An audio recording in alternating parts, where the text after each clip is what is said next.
Quelle lance! La fameuse sortie longue, alors est-ce qu'elle est faite pour tout le monde?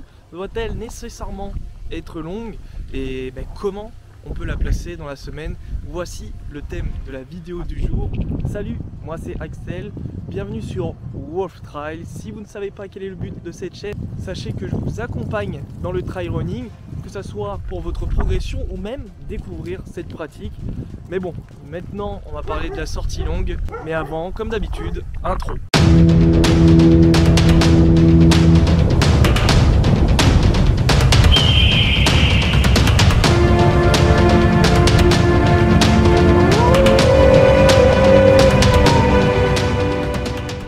Yo la meute, j'espère que vous avez la forme. On commence une série aujourd'hui sur la chaîne Wolf Trail. On va parler des entraînements à pratiquer en trail running un peu plus en profondeur. Et aujourd'hui, sur le premier épisode, on va parler de la sortie longue. Mais avant de rentrer dans le vif du sujet, n'oubliez pas de vous abonner et de télécharger la Bible du trailer débutant si vous voulez découvrir le trail running et connaître tous ses secrets. Le lien est dans la description. Alors, la sortie longue, entraînement fondamental, essentiel en trail running. Mais quel est le but réel d'une sortie longue? Ça va être en fait tout simplement de vous habituer à courir sur de longues distances, préparer votre corps et vos muscles à une très grosse fatigue après avoir parcouru plusieurs kilomètres. Donc il y aura un élément de renforcement musculaire à travers cette sortie longue. Et pour être un peu plus juste dans mes mots, ça sera surtout l'endurance musculaire. Et donc après avoir habitué son corps, est-ce que une sortie longue doit être obligatoirement ultra longue en termes de durée? Je pense qu'on peut partir du principe qu'une sortie longue doit être au minimum sur une durée d'1 heure. Ensuite, ça dépendra en fait de votre objectif, encore une fois, du cycle dans lequel vous êtes de travail.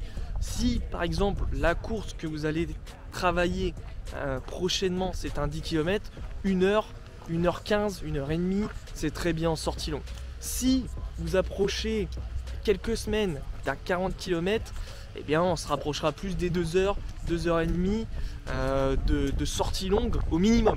Et on peut aller bien au-delà des 3 heures. Les trailers élites ont une sortie longue plus de 3 heures, enfin ont une sortie longue, je dirais que c'est obligatoire, mais voilà, pour eux c'est un petit peu normal, c'est leur sortie longue maintenant. Les trailers de haut niveau, voilà, ils dépassent les 3 heures, et au-delà des 4 heures on parlera de rando course. Bon, c'est le fait de marcher et de courir, parce que c'est une très longue distance. Il est pas vraiment possible de courir plus de 4 heures, 5 heures, à part si on est très bien entraîné, mais quand il y a du dénivelé, etc., c'est très difficile. Alors ok, très bien, on a le but, on a la durée, on va dire la grosse fourchette de durée d'une sortie longue. Maintenant, qu'est-ce que je peux faire dans cette sortie longue? Est-ce que c'est essentiellement courir à endurance fondamentale, courir à un rythme précis? Alors oui, ça peut être ça, mais ce qui est bien sur la sortie longue, on va pouvoir encore une fois travailler spécifiquement la qualité athlétique qu'on veut travailler sur notre cycle de travail. Voilà, ça fait beaucoup. Alors sur votre cycle d'entraînement, comme je vous l'ai expliqué, vous allez alterner cycle de travail, cycle de récupération, et vous allez choisir des qualités pour vous importantes à travailler selon votre objectif. Donc la sortie longue va pouvoir intégrer justement ce thème-là. Pour vous donner des exemples, vous pouvez très bien sur une sortie longue d'1 heure et demie faire 1 km à 4 minutes, à un rythme, à une allure de 4 minutes le kilomètre, et alterner ça pendant 5 minutes avec 1 km de récupération à 5 minutes 30, on va dire, le kilomètre. Et tout ça sera en fait encadré par votre niveau, votre expérience, la durée rentrera là-dedans aussi, et voilà ce que vous êtes capable de faire. J'ai dit 4 minutes le kilomètre, vous prenez votre allure semi-marathon si vous la connaissez et vous la travaillez sur 1 km, prenez 1 km de récupération ensuite, et voilà, vous alternez ça pendant 5, allez 10 minutes pour ceux qui seront plus affûtés.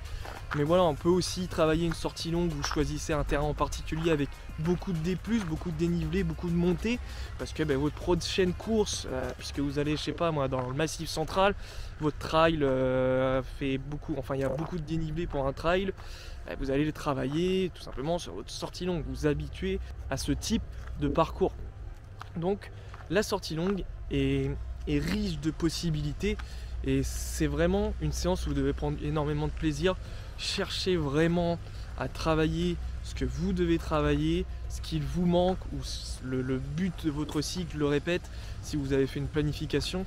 Donc vraiment, faites-vous plaisir avant tout sur la sortie longue et après, mettez les choses en place progressivement pour pouvoir progresser en trail running.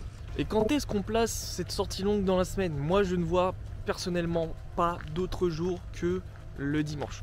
On est sur, ça dépendra encore une fois de votre niveau, mais sur l'entraînement avec la plus grande amplitude horaire. Et le dimanche, je pense que pour une majorité de gens, et la journée, on va dire, un peu plus libre, on a un peu plus de temps. Justement, placer une séance avec une aussi grande amplitude, c'est le plus simple. Après, je ne sais pas s'il y en a d'autres qui font autrement. Voilà, je ne sais pas du tout. Si c'est le cas, si vous en faites partie, n'hésitez pas à le partager en commentaire. Je ne sais pas si les trailers de haut niveau font que le dimanche, ou ils font le samedi ou ce genre de choses. Mais voilà, je pense que pour amateurs, le dimanche, c'est le mieux. C'est ce que je vous ai conseillé dans tout ce qui est histoire de planification, combien d'entraînements faire par semaine. Le dimanche, pour moi, c'est la sortie longue, la classique, pour tous les sports de course à pied, que ce soit sur route ou en pleine nature comme le trail.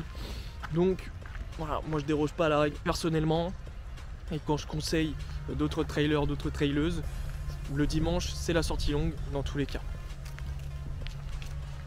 Et je vais terminer par, si je suis débutant et je découvre le trail running, est-ce que je dois faire cette sortie longue?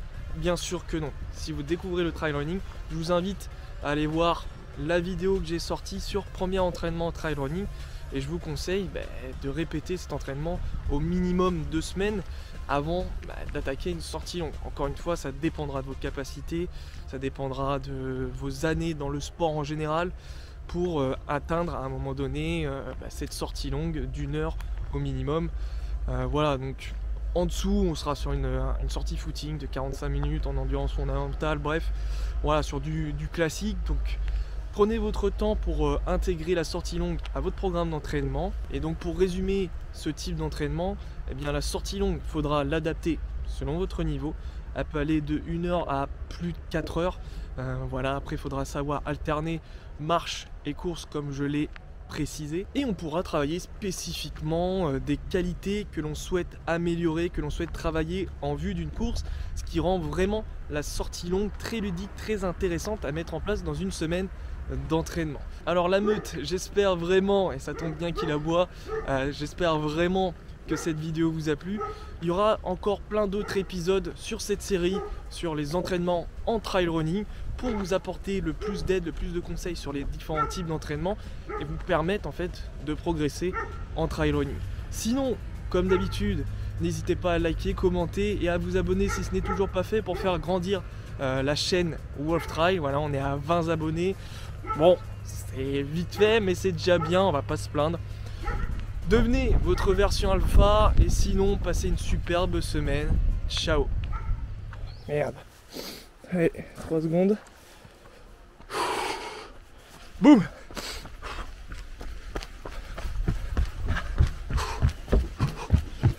Ah, quelle lance.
Seconde.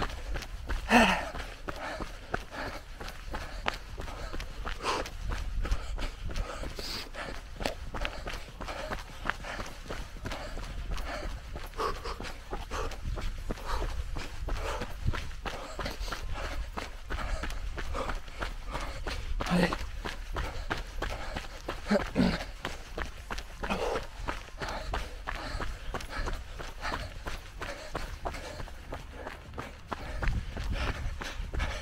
Ok.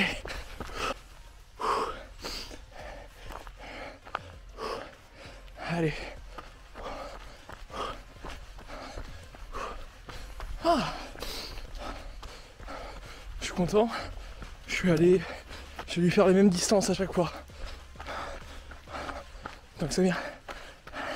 Encore une séance comme ça la semaine prochaine. Et encore une séance comme ça. Semaine de récup où je vais faire une sortie longue.